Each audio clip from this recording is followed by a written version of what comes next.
오늘 우리들에게 주시는 하나님의 말씀 창세기 14장 13절로부터 16절 말씀입니다.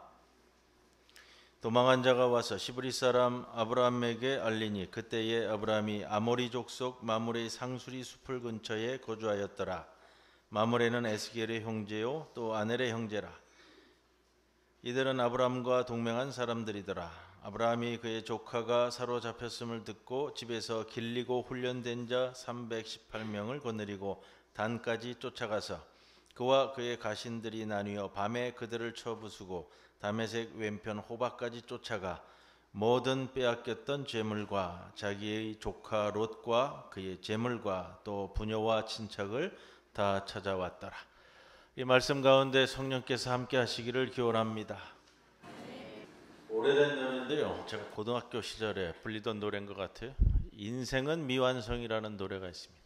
인생은 미완성. 기억나세요? 뭐 쓰다가 많은 편 이렇게 시작이 되는 것 같은데, 저는 이 노래가 복음성가인 줄 알았어요. 아주 좋아서요.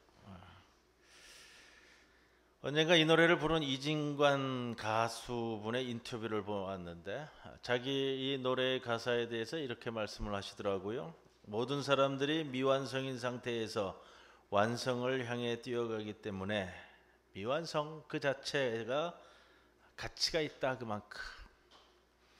완성으로 가는 과정의 소중함을 노래하고 싶었다, 이런 인터뷰를 하셨습니다. 이게 무슨 뜻일까요? 미완성이라는 것이 완성을 향해 가는 존재입니다. 그 존재는 아직 과정 중에 있는 존재인데, 그 과정은 그 과정으로서 큰 의미를 부여할 수 있지 않겠느냐라는 표현이 될 것 같습니다.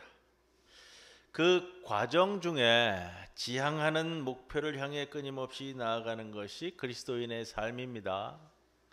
성경은 아브라함이 걸어가는 길을 좀 시시콜콜이 자세하게 우리에게 전해주고 있습니다. 하나님이 가나안으로 가라고 하셨기 때문에 가나안으로 갔다, 그렇게 요약 기록하지 않고요.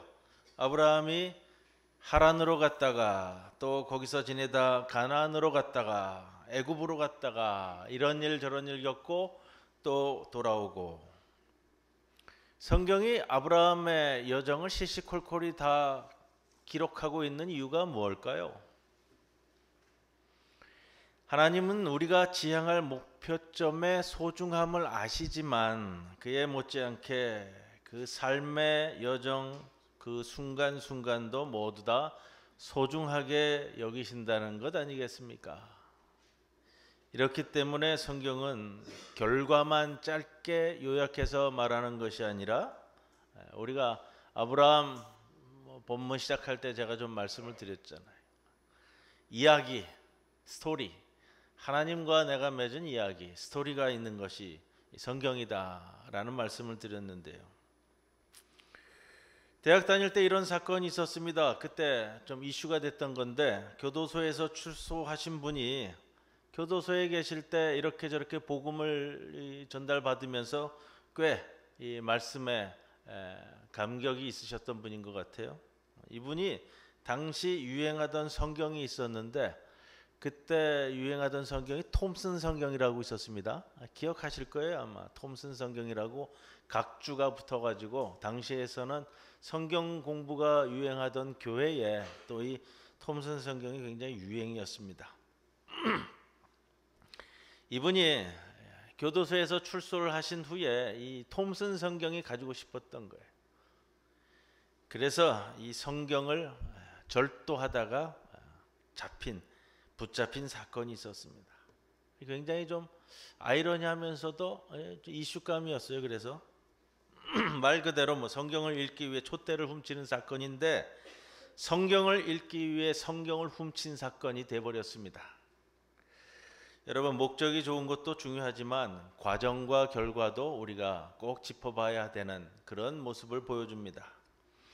지금 내가 신앙적으로 얼마나 성숙한가 하는 것도 중요하지만, 나는 지금 신앙의 성숙을 위해 날마다 나아지고 있는가 하는 것을 늘 점검하셔야 됩니다. 제가 대학 다닐 때에 그 체육 과목이 하나 필수로 되어 있어가지고 체육 과목을 뭘 선택했냐면 수영을 선택을 했어요. 수영을 배우고 싶었거든요. 그때 뭐 수영을 아무 데서나 배울 수 있는 그런 시기가 아니었잖아요. 그래서 수영 과목을 선택을 해서 학교 수영장에 첫 수업을 갔습니다.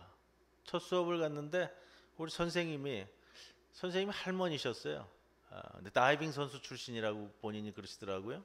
네. 수영을 가르쳐주지도 않고는 그냥 처음부터 끝까지 한번 출발을 해보라고 전 학생들한테 다 그러는 거예요. 저는 수영을 배우러 갔잖아요.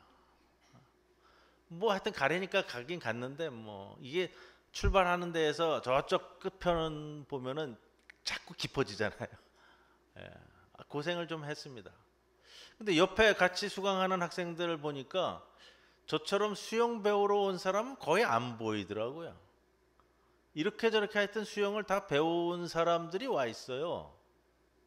근데 한 번씩 다 가라고 그러고서는 우리 선생님이 다 체크를 하시더라고요.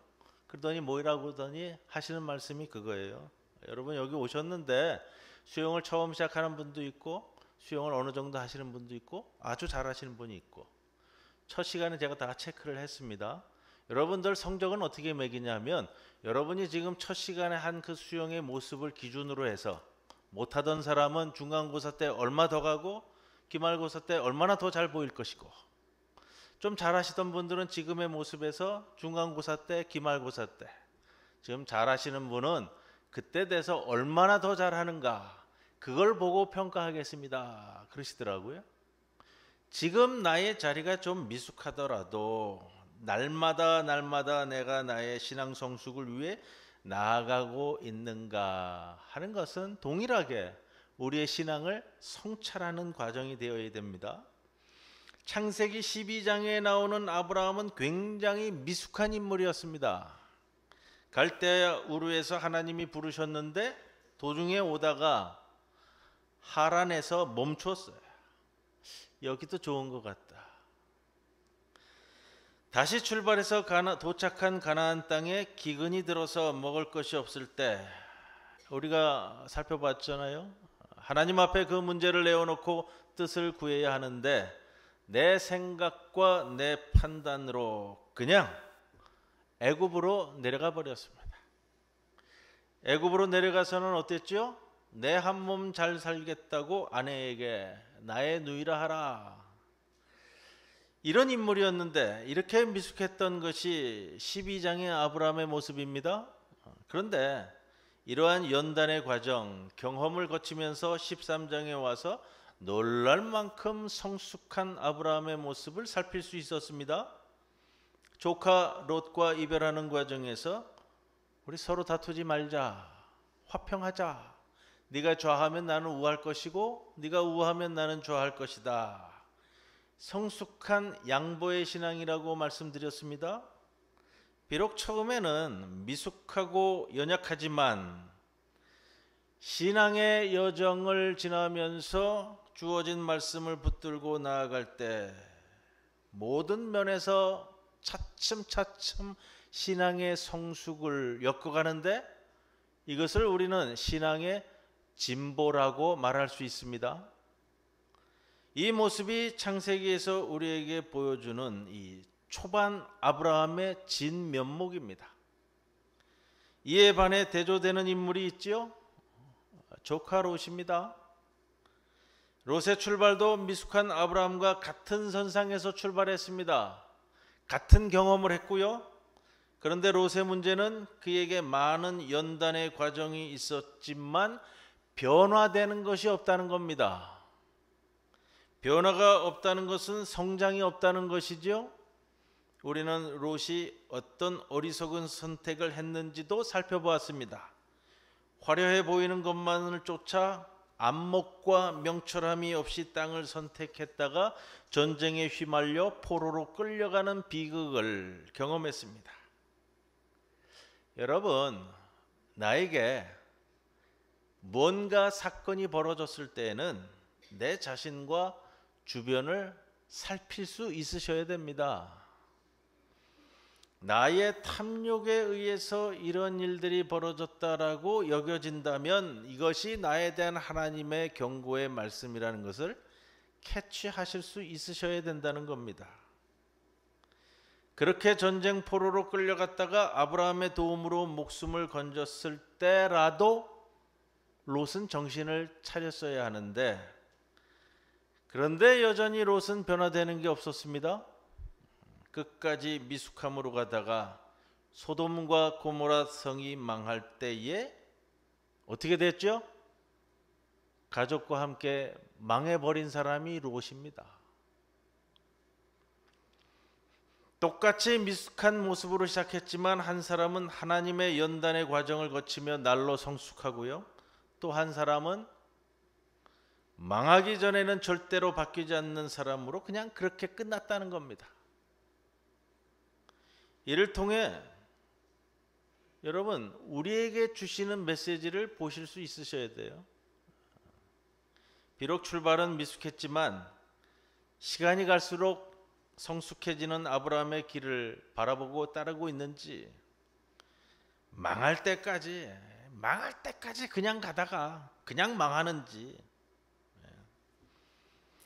이제 10분의 권사 임직하시는 분들, 제가 지난번 모임에서 말씀을 좀 드린 부분들이 있습니다. 권사 임직하시면서 이 권사라는 직분은 교회를 위한 직분이라고 했습니다.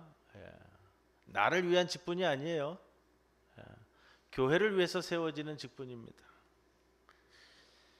교회를 위해서 세워지는 직분인데, 이제 권사의 직분을 받고 내가 뭐 한 발자국이라도 더 내디딜 수 있어야 되지 않겠느냐, 그 말씀도 드렸고요. 권사의 직분을 받고 어떻게 내가 우리 교회를 위해서 더 섬길 것인가, 이것도 준비되어야 된다고 제가 말씀을 드렸고요. 직분을 똑같이 받아도요, 신앙적으로 진보를 보이는 분이 있고요, 아니면 뭐 그냥 그렇게 가다가 이제 때 되면 그냥 마치는 분도 있는 거예요. 14장에 들어오면 아브라함의 성숙이 얼마나 더 나아가는지를 우리에게 보여주는데, 오늘 본문에 포로로 잡혀간 조카를 어떻게 대하는가를 처음 보여주고 있습니다. 14절에 아브라함이 그의 조카가 사로잡혔음을 듣고 집에서 길리고 훈련된 자 318명을 거느리고 단까지 쫓아가서, 이렇게 되어 있죠. 집에서 길리고 훈련된 자라는 것은 집에서 태어나서 집에서 자란 식구들 전체를 이야기합니다. 우리말 표현에 어떤 게 좋을까 하다가요, 식솔들 이렇게 표현하는 게 좀 맞을 것 같아요. 어떤 학자들은 뭐 집에서 두고 있는 사병들이다 뭐 이렇게 이야기도 하는데, 사병까지 표현하기는 조금 무리가 있을 것 같고요. 이들이 전부 다 양치기들이거든요. 자, 유목부족이잖아요. 자, 아브라함의 식솔들이 전체가 뭐 몇 명이나 될까요? 지금 전투에 나갈 수 있는 식솔들을 따졌을 때 318명을 데리고 갔다고 하니까 적어도 식솔들이 한 1500에서 2000명 정도 되었을 것이다, 이 추정을 하는 거예요. 왜냐? 아브라함 시대 때부터 뭐라고 그래요? 족장 시대라고 그러잖아요. 족장 시대. 왕은 아니에요. 족장이에요, 족장. 부족을 이끄는 족장이라고 여기면 돼요. 근데 동원할 수 있는 전투 인력이 318명이었다라는 건데, 굳이 318명이라는 정확한 숫자를 나열하고 있는 이유는 성경에서 흔히 이럴 때는 좀 역사적인 이 정확성을 조금 나타내 보이고자 할 때는 이런 표현을 쓰는 경우가 있어요. 그래서 그것을 추정해 본다면 아브라함의 식솔들이 벌써 한 2000여 명에 가까운 뭐 대가족을 이루고 있었다, 이렇게 좀 볼 수가 있습니다. 그런데 이 조카가 어떤 조카예요? 자기 재산 보고 떠나간 조카입니다. 좌하면 우하고 할 때 자기가 낼름 선택해가지고 자기 재산 이끌고 나갔던 그런 조카잖아요. 좀 깔끔하지는 않았습니다. 지난 주일날 우리가 함께 나눈 말씀 가운데. 그런데 보는 건 이거예요. 아브라함이 조카 롯이 잡혀갔다고 하니까 바로 식솔들을 데리고 찾으러 나가죠. 그 모습을 보는 거예요, 오늘. 사실 결과가 좋아서 다행이긴 하지만 이런 조치는요, 이런 전투에 나가는 거는요, 상식적으로 본다면 좀 무모하고 어리석은 모습이에요. 왜냐? 말도 안 되는 대처거든요. 상대방은 누구예요? 상대방은 도시국가 4개국 연합체예요. 우리 앞에 본문에 나오는 부분인데 오늘 읽지는 않았습니다만 상대방은 이 도시국가고요. 도시국가는 보통 아무리 작아도 한 국가가 한 5천 명에서 2만 명, 이 가장 작은 단위를 그렇게 얘기하더라고요.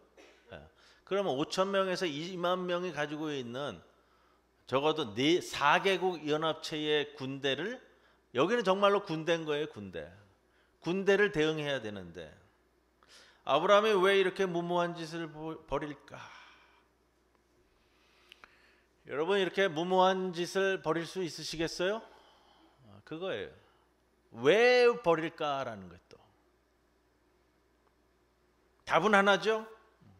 아브라함에게 있어서는 한 가지예요. 내 형제, 내 이웃, 다른 것들 생각할 것 없이 어려움에 처했으니까 구한다. 이 단 한 가지예요. 식솔들 318명 데리고 되겠느냐? 이들은 군인으로 훈련받은 자들도 아니고 기껏해야 양치기들로서 양 지키는 데에 물론 양치는 데 힘을 썼겠죠. 그러나 이러저러한 생각 없이 내 이웃, 내 형제가 어려움에 빠졌다 하면 구하러 나간다라는 거예요. 동일한 모습을 우리 신약성경에서 마가복음 3장에 우리 예수님이 손 마른 사람을 고쳐주시는 장면에서 볼 수 있는데요.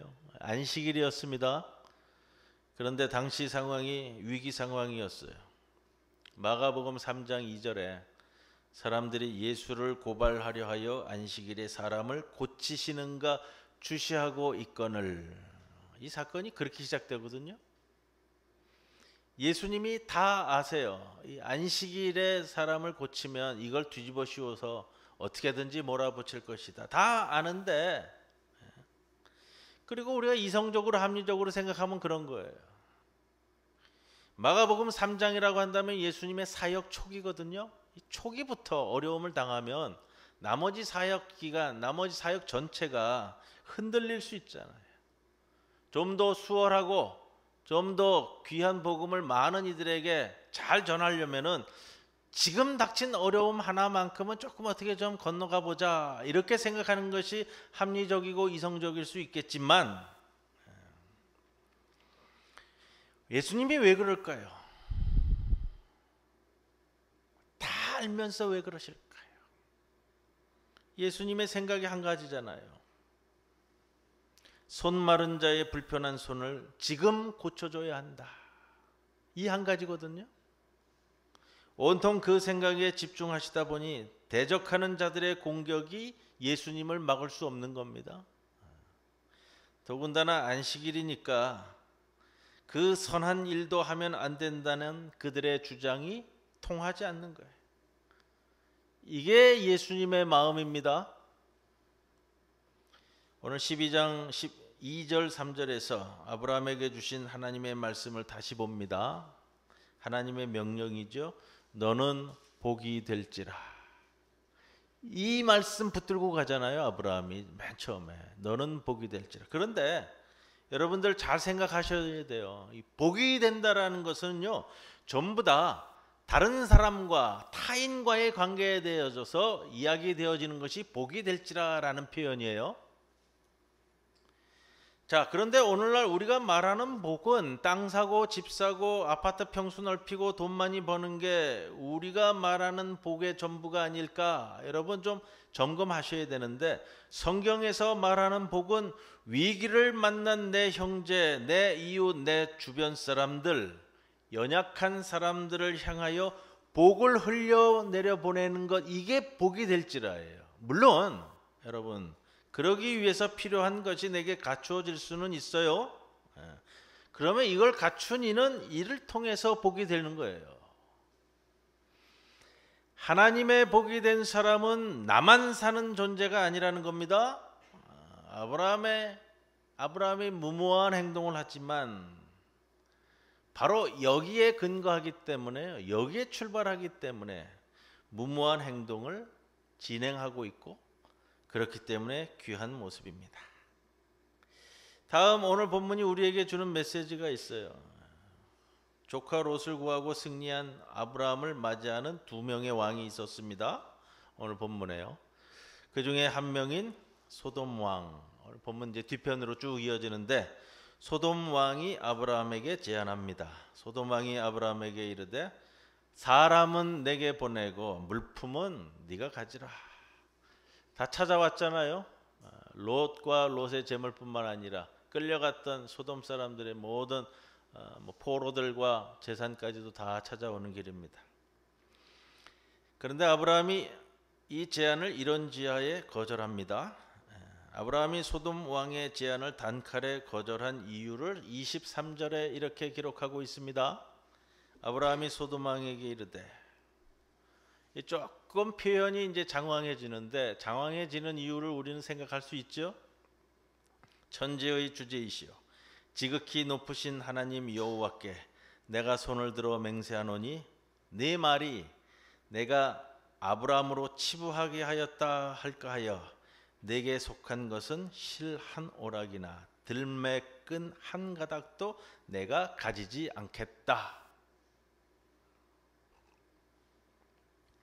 간단히 표현하면 이거잖아요. 하나님을 믿는 내가 부패하고 타락한 너 소돔왕 덕분에 한몫 잡았다는 수치스러운 이야기는 듣지 않겠다. 전쟁에 나갔어요. 전쟁에 나가서 취득한 모든 물건은 전쟁에 승리한 자가 취득할 수 있는 거예요. 왜 그러냐? 전쟁에 나가면서 드는 이 소용 비용을 충당을 해야 되는 게 맞거든요. 그러니까 소돔 왕도 그거를 인정해 주는데 아브라함이 보여준 자존심이 무엇이냐? 자신은 천지의 주제이신 하나님을 믿는 사람이라는 겁니다. 부패한 소돔 왕과 이런 더러운 거래는 안 하겠다는 것이. 이것이 하나님을 믿는 자로서 품위와 명예를 존중하는 아브라함의 성숙한 태도입니다. 거제도의 제2 대학 동기 목사님이 한 분 목회를 하세요. 옥림중앙교회라고. 이 교회가 맨 처음에 세워질 때부터요, 대우조선 부지의 교회가 세워졌어요. 자기 땅이 아니라 건물만 세웠는데 왜 그렇게 되어졌는지 목사님도 이해하기 어렵다고 하더라고요. 왜냐하면 그때 그 비용이면 충분히 거제도에 좋은 곳에 좋은 땅을 사서 교회를 건축할 수도 있었는데 여하튼 자기 때가 아니니까. 근데 대우조선이 이래저래 많이 흔들려서 지금은 또 한화오션인가에 넘어갔잖아요. 근데 계약을 할 때 계약 내용 중에 그런 게 있다 하더라고요. 이 부지가 재개발되면은 아무 보상 없이 건물값도 없이 그냥 나가준다라는 계약이 있는 거예요. 교회를 그렇게 계약을 맺고 세웠기 때문에 좀 이해할 수 없었죠. 그래서 이 교회가 때를 대비해서 준비한 거예요. 근처에 땅을 매입을 해서 적당한 때가 되면 이제 건축해서 옮겨간다. 여러 가지 대우조선 부지 내에 문제가 많으니까요. 그래서 이 땅을 보러 다니면서 교회 부지를 이렇게 계약을 하려고 그러는데 자꾸 이런저런 타협안이 온다는 거예요. 어떤 거냐면 서로 파는 사람이나 사는 사람이나 좋게 하기 위해서 이게 지금 얼마 되지도 한 5년 6년밖에 안 된 데도 그래요. 다운 계약서 쓰잖아요. 다운 계약서. 세금 문제 때문에 서로 간에 이게 서로 좋지 않느냐. 그럼 좀 얼마 정도 시세보다 좀 깎아줄 수도 있다. 이런 제안들이 들어오고요. 또 어떤 경우는 이렇게까지 나오는 거예요. 땅 주인이 교회에 이 땅을 기부하겠다. 대신 이제 이 탈세잖아요. 교회가 이 땅 대금에 아주 저렴하게 뒤로 돈을 돌려달라 이런 거예요. 그 모습은 뭐예요? 기부고 교회는 이제 뒤로 땅 대금을 좀 저렴하게 이런 이야기들이 오는데 이런 제의들을 누가 하냐? 교인들이 물고 들어오더라는 거예요. 교인들이 이거 물고 들어오는 거고 우리가 교회로서 난 목사로서 난 이런 것 전혀 못하겠다고 하자. 그 교인들도 목사님을 보기를 뭐같이 보냐면 세상 물정 모르는 어리석은 목사 보듯이 한다라는 거예요. 여러분 뭐가 맞을까요? 세상이 그렇더라는 거예요. 여하튼 그 뒤에 더 잘 돼서 원하는 대금 서로 지불하고 깔끔하게 교회를 지금 옮겨갔어요. 작년에 옮겨가가지고 새로 단장을 해서 교회를 유지하고 있는데, 저도 지난 봄에 가봤는데 이 교회에서 장승포항이 한눈에 내려다 보이는 바로 그 애광원 옆에 교회를 옮겨서 새로 이제 단장을 했습니다. 여러분, 우리가 지켜야 하는 그리스도인으로서의 자존심이 있습니다. 세상에 나가서 살 때요, 이 세상에서 지켜야 하는 그리스도인의 자존심이 있다고요. 하나님의 사람 아브라함이 가진 성숙함은 인간적으로 아무리 귀에 솔깃한 제안이 들어오더라도 하나님의 사람으로서의 자존심을 지키며 그리스도인으로서의 이 품위와 명예를 지켜나가는 거예요. 세상 사람들이 명품 좋아한다고 그러더라고요. 여러분들도 어떤지 모르겠어요. 명품 가방, 명품 핸드백, 명품 시계, 다 좋습니다. 여러분, 그거보다 우선시 돼야 되는 게 있어요. 여러분의 신앙이 명품이어야 돼요. 신앙은 뭐 같으면서 거칠에만 가방 들고 이거 필요 없다는 거예요. 여러분의 신앙을 명품으로 만드세요. 아무도 아멘을 안 하셔요. 세 번째 드리고 싶은 메시지인데요, 아브라함이 자기가 받은 은혜 이후에 보여준 성숙한 모습이 있어요. 아브라함이 4개국 연합군과 전쟁에 개입하는 것, 무모한 것이라고 말씀드렸어요. 상식적으로는 이길 확률이 없다라는 겁니다. 그런데 이처럼 절대로 이길 수 없는 전쟁에서 이겼다는 것은 아브라함이 볼 때 어디로 귀결되느냐? 신앙인이 갖는 마음이에요. 이 전쟁은, 이 전투는 하나님의 은혜로 승리했다. 이게 앞서는 거예요. 15절에 보면 그와 그의 가신들이 나뉘어 밤에 그들을 쳐부수는 전략을 썼어요.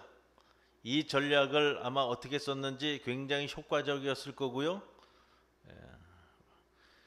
우리가 읽으면서 참 아브라함이 작전을 잘 짰구나 할 수 있는데, 아브라함이 생각할 때 작전을 아무리 잘 짜서 잘 수행해도 이게 이길 수 있는 전투였느냐, 이렇게 가면요, 아브라함이 생각하는 건 그거죠.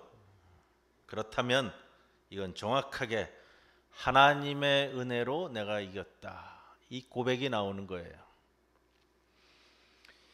나는 우리 모두가 아브라함처럼 삶의 고배마다 하나님의 은혜를 모두 다 체험하고 누리며 여러분들이 그렇게 살아왔다는 것을 말씀드립니다. 예수님은 믿는데 은혜를 모른다면 불쌍한 크리스찬이에요. 하나님께서 은혜를 주실 때 그 은혜를 은혜로 깨달아 아는 것도 나에게 축복입니다. 실컷 은혜를 주셨는데 내가 좀 잘하지, 내가 원래 좀 실력이 있어, 이렇게 하면 곤란하지 않겠어요? 은혜를 주실 때 그것을 은혜로 바로 알아야 합니다. 이것이 오늘 14장에 나오는 아브라함을 통해서 주시는 메시지입니다. 그리고 이것과 관련하여 한 가지 더 주목해야 할 것이 있습니다. 은혜를 은혜로 알았기에, 은혜를 체험한 이후에 아브라함이 보여준 성숙한 모습은 여기서 한 발자국 더 나아가는데, 오늘 본문이 그것을 마지막에 기록하고 있다는 겁니다. 아브라함은 전쟁을 통해 자신이 얻은 것의 10분의 1을 멜기세덱에게 드렸습니다.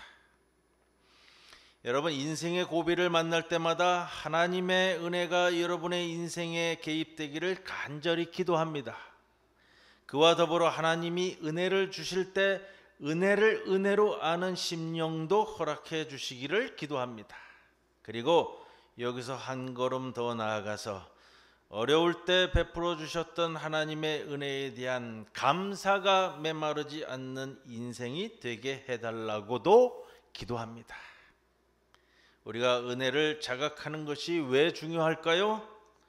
은혜에 대한 자각은 우리에게 기쁨과 감격도 주지만 그 다음 생애를 살아가는 용기를 주기 때문에 그렇습니다. 은혜를 은혜로 아는 것이 그 다음 어려울 때 내 삶을 뚫고 나갈 용기를 주는 겁니다. 힘을 가져다 준다는 겁니다.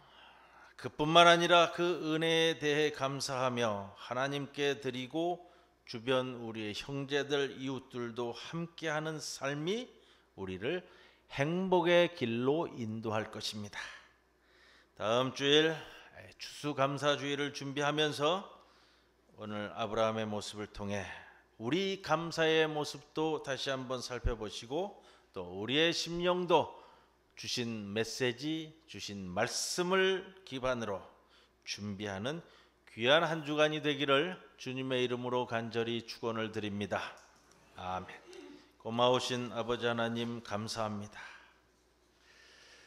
어려운 한 해를 보내면서 우리에게 베풀어 주신 은혜를 기억하게 하여 주옵소서. 그 은혜 가운데 감사함으로 또 한 발자국 더 성숙한 모습이 되어 주님 앞에 설도록 주님 인도해 주옵소서.